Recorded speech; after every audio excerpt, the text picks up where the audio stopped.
हाय friends, मैं doctor Mukhopadhyay हूँ। मैं सेक्शनल ऑर्थोपेडिक्स एंड सिकिबिल हॉस्पिटल गुड़गांव में एक शोल्डर एंड आर्थोपैडी सर्जन हूँ।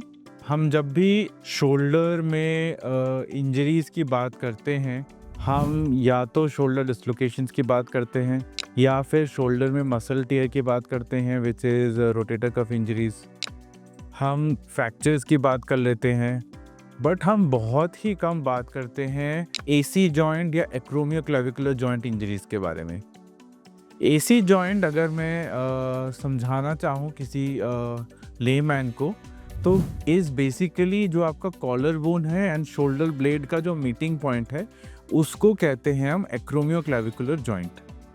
ये बेसिकली आपके शोल्डर के सामने की तरफ एंड ऊपर की तरफ होता है, which is a very common point of pain in shoulder and इसकी इंजरीज भी काफ़ी कॉमनली देखी जाती हैं। ये injuries can stretch from a simple ligament sprain, जो कि रैकेट प्लेयर्स में आ सकता है, स्विमर्स में आ सकता है, जिमर्स में आ सकता है, to dislocation of the acromioclavicular joint जो फॉल से, बाइक एक्सीडेंट से हो सकता है, to a fracture of the bones involved in that joint. इसके बारे में जानना इम्पॉर्टेंट इसलिए है क्योंकि कई बार इस जॉइंट का पेन मिमिक करता है आपके शोल्डर के अलग अलग दूसरे पैथोलॉजीज के दूसरे कारणों से जनरेट होने वाले पेन को। इसीलिए जब भी कोई भी पेशेंट शोल्डर इंजरी के लिए हमें दिखाने आता है, ज़रूरी है कि हम उसके एक्रोमियोक्लेविकुलर जॉइंट को भी ध्यान से देखें। एज अ पेशेंट आप कैसे आइडिया लगा सकते हैं कि कहीं आपका पेन एक्रोमियोक्लेविकुलर जॉइंट से तो नहीं है।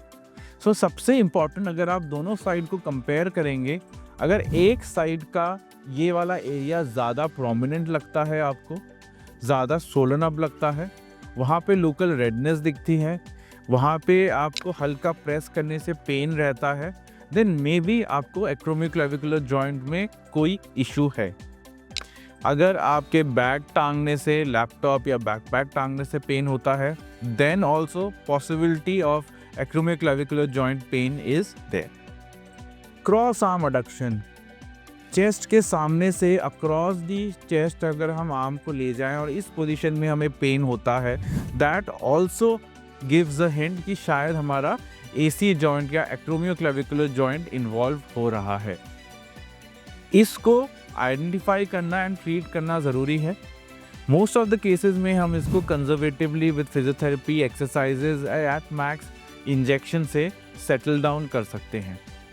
वर्स्ट केस सिनेरियोज में जहाँ पे मेजर डिसलोकेशन है या फिर जॉइंट कंप्लीटली वॉर्न आउट हो चुका है, ऐसे केसेस में फिर हम दूरबीन से या तो joint reduction and stabilisation surgery या दूरबीन से ही जॉइंट डिब्राइडमेंट सर्जरी करके इसको ठीक कर सकते हैं।